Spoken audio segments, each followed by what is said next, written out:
আসসালামু আলাইকুম। তো আমি এই সোশ্যাল মিডিয়াত একটা ভিডিও নিয়ে আসলাম। তো এই সোশ্যাল মিডিয়াত বহুদিন থেকে একটা মেয়ের ভিডিও পেয়েছি। এই ভিডিওটার উপরে আমি হালকা পাতলা রিয়াকশন দিছি। তো বন্ধুরা সবাই এই ভিডিওটা দেখুন, আর ভিডিওটা দেখে বলবেন কথাগুলো খারাপ বলেছি নাকি। যে বাপেকে তুমি ফোন দিয়ে তোমার স্বামীর গিবত দিয়েছো, খুদার কসম একদিন দেখবে সেই বাপে তোমার কথা জবাব দিবে। তখন বুঝবে, তখন তোমার বাপে বলবে জামাইয়া খুবই ভালো ছিল, ভালো ছিলি না তুই, তার জন্য সংসারটা। স্বামী মানুষটা না বড় হবন, স্বামী নামের মানুষটা বড়ই অদ্ভুত।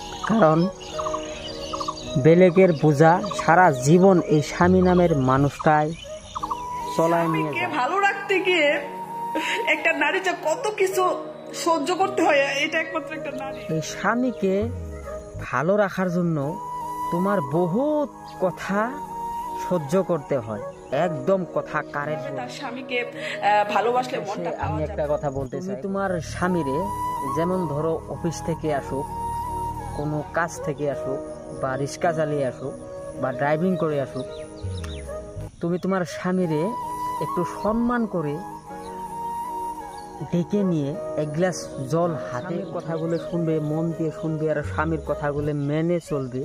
এইখানে করলে একটা পুরুষ একটা নারীকে অনেক অনেক মানুষটা একদিন বুঝিয়ে দেয়, পর কখনো আপন হয় না। পরের মানুষটাই তোমাকে বুঝিয়ে দেয় পর কখনো আপন হয় না, পর পরই থাকে। দেখো বোন, এর উদ্দেশ্যে আমি একটা কথা বলতে চাই, তুমি তোমার স্বামীকে যেরকম রাখতে খুঁজবে সেরকমটাই হবে। এই স্বামী নামের মানুষটা যেদিন মাথা থেকে চলে যাবে সেদিন দেখবে তোমার মামার বাড়ি, পেশির বাড়ি, বাপের বাড়ি, যে জায়গায় যাও না কেন তোমাকে একটু সম্মান দিয়েও কথা বলবে না। এই স্বামী নামের মানুষটা যতদিন আছে ততদিন সম্মান পাবে।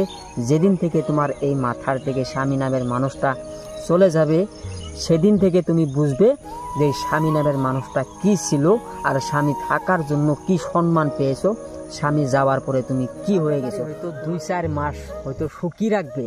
আরেকটা কথা বলতে চাই, 2-4 মাস পর তোমার বাপে একটা কুকুর থাকলে যেমন বিহেদ করে মানুষে, তরকম বিহেদ তোমার বাপে করবে তোমার লগে। সেদিন বুঝবে স্বামী আপন ছিল না নিজের মা বাপ। স্বামী নামক মানুষটা যদি একটু কেয়ারিং না করে, স্বামী দিন রাত পরিশ্রম করে কাজ করে একটু সুখে রাখার চেষ্টা করে ছেলে সন্তান আর স্ত্রীকে, এটা কি কেয়ারিং না?